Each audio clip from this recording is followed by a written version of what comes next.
on, guys? In today's video, I'm just going to be talking about back to hockey essentials, stuff you can use to work on your skills. Let's get into it. Okay, first thing I have here is the Green Biscuit. So this thing will just help you, say you need to warm up before a game in the fall and you don't really have the ice yet because there's another team playing. You could always just grab your blade protector and your Green Biscuit, pop the blade protector on your blade, and just stick handle around with it in the parking lot or something, and you're warmed up for the game. So that's one thing. I do find these pucks, you can shoot the stick handling ones if you're okay with a few chips off here and there. Like my Leafs one got pretty banged up, so I don't know. Depends how much you care about that, but this one's done pretty well, the original. But with that, let's go on to item number 2.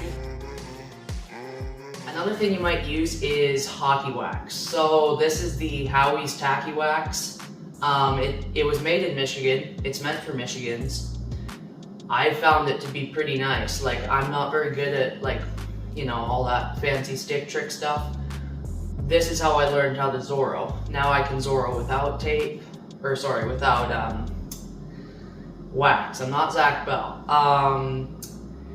And I don't know, I find it pretty nice. It helps with just the buildup you can get, because it is quite, all that snow and ice.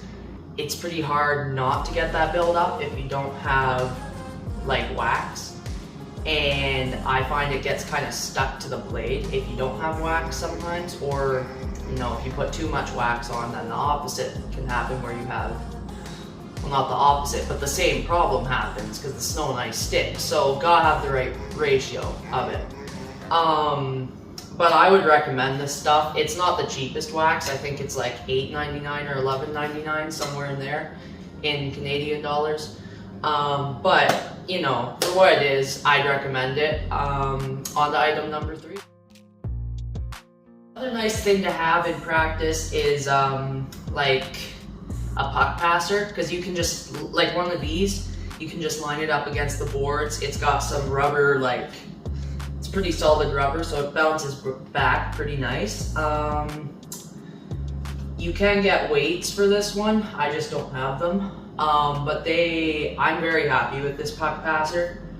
It is the Bauer one. It's like one of their smaller versions of that massive one they have, but honestly that massive one is pretty heavy, so you might not even want that one, depending.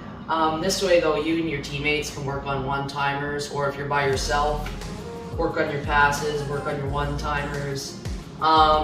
Really helps you to work on getting just that kind of practice, and you can work on your rebounds too, like just put it in the net, go close to the net and just pass the puck onto this, flick your stick, and helps you work on that. So that's one thing you can do.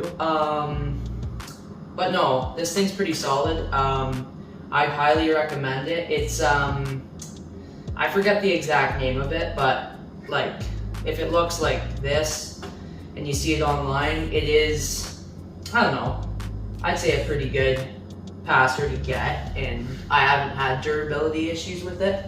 This rubber has started to peel a little bit right in this area, but it's still pretty secure on there, so I wouldn't, it is what it is, but I would say it's fine.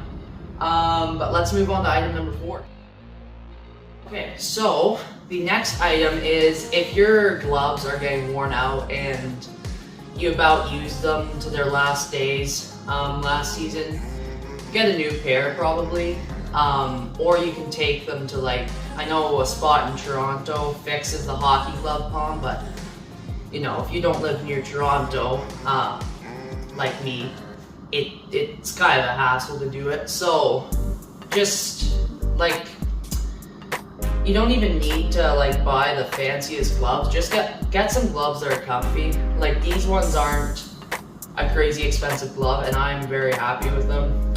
They're a Source for Sports exclusive. I just find them pretty comfortable. The palms haven't wore through yet, and I've had these since last year, and I've used them a lot for, you know, shooting pucks over the summer and roller hockey and like roller hockey practice, and just they haven't worn out yet. And if you want your gloves to last even longer, I'd recommend using a lizard skin. They are not cheap, but they do make your gloves last longer, it's a nice hockey stick grip that you put on the handle of your blade, the handle of your stick, and there's not sticky adhesive and stuff that like makes your gloves all sticky, and I just personally hate that feeling of sticky gloves. So I don't know, it is a grip that will last you a while too. Like, I've had a lizard skin on one of my sticks for a while now, and it hasn't worn out yet. So I don't know, I would recommend it. But that is all on the gloves. On to item number 5. So the next thing I have here is a hockey shooting tarp. So basically, if I can get this thing unfolded,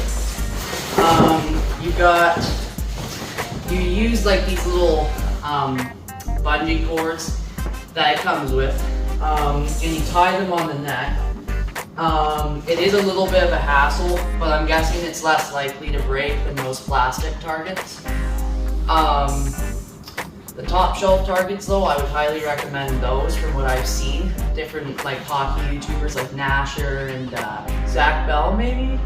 I don't think he did a major thing on them, but he uses them a lot. So I don't know, I would recommend this tarp. It is quite durable, helps you work on 5-hole, blocker area, low glove area, top right, top left.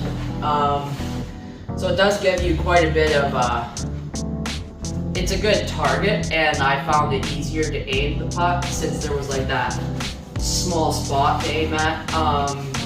But I would say it's helped with learning to shoot 5-hole some. I haven't used it much, but I don't know. I feel like it's something that could be useful, and this one isn't crazy expensive. It's like $72 at like Canadian Tire. I'm not sure if they still sell them or not, but I'm sure you could find them somewhere else. It's like the Team Canada one, so that's another cool thing.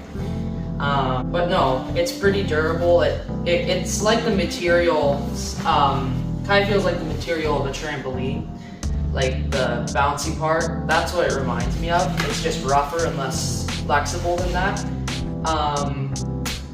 But yeah, that's about it on the targets. Let's go on to item number 6 that we have here is a shooting pad. So it's a good way to practice over the winter if you don't have a rink. You can work on your stick handling, you can work on your that puck passer from earlier. Just put something behind the puck passer so it doesn't move, or just by the weights. They do make this in a smaller size. There are many different brands that make them. They also make synthetic ice tiles. So yeah, I would highly recommend getting a shooting pad. That's about it for the shooting pad. Let's go on to item number 6, I think, or 7. Okay, another thing you can get here is, say your hockey bag is getting kind of worn out, just get a new one. So it's your option whether you want to get a wheeled or non-wheeled one, but just get one that's durable, get one that works well, get one that fits all your gear, mainly. So something I do like about this bag is it has this Velcro, so you can just take it and strap it like that, make it a one-hand carry. I mean, it's a one-hand carry regardless, but this way you don't have to make your hand feel like going like this. It does make it, I don't know how many hockey bags have that. Probably a lot do, but just something I'd point out there. Another thing is like Some hockey bags have nice storage pouches, which this one does. So I just put odd little things like light screen cups, tape, blade protectors in there. But another thing is if your thing has a name bar, that is another helpful thing. So you can put, like this one, it says name, team, and then phone number. So that's helpful. But I don't know, I would say it's pretty nice. I don't know why they just have a number on here, because I doubt that'll even be my number this year, but anyways, I don't know, I found CCM to be a good hockey bag manufacturer, and I just found it to be pretty solid, carries my gear nice.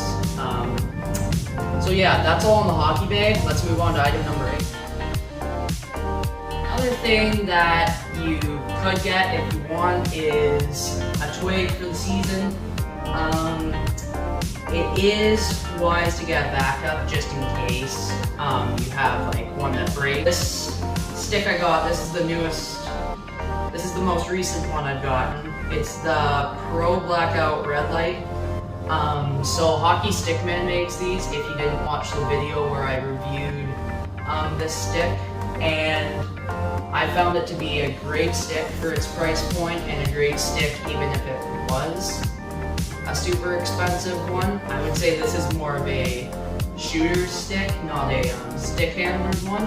But like, you could, it's not that it's not good at stick handling, it's just I would say it suits me pretty well because I'm more of a shooter. So that is one thing I would mention about this stick. But other than that, it's pretty good. Yeah, that's about it on the hockey stick. So, the next item we have here is like a jersey to represent your favorite team, or any merch of your favorite team, like this hat. So Canadian Tire or Walmart will have them on sale, or like they'll have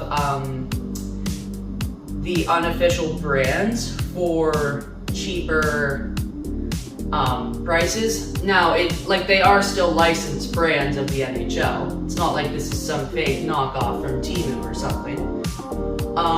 But like this hat, you can get a brand new Fanatics hat, or sorry, a brand new New Era hat or Fanatics hat is like, you can pay $50 on those. There are cheaper options, but like this one, $20 hat right here, not a bad price at all. You can also, yeah, I would just say it's a pretty, this jersey even here, like sure, these things are printed on, they're not stitched on, but it's still a pretty cool jersey, and it's pretty comfy, I found. So even playing pond hockey, it's not like it rips or something, like it is pretty durable. But you know, you can also find Adidas jerseys on sale since they switched jersey manufacturers like the NHL. So that's another thing. But that was the last item on this video, so I'll see you guys in the next one. Peace.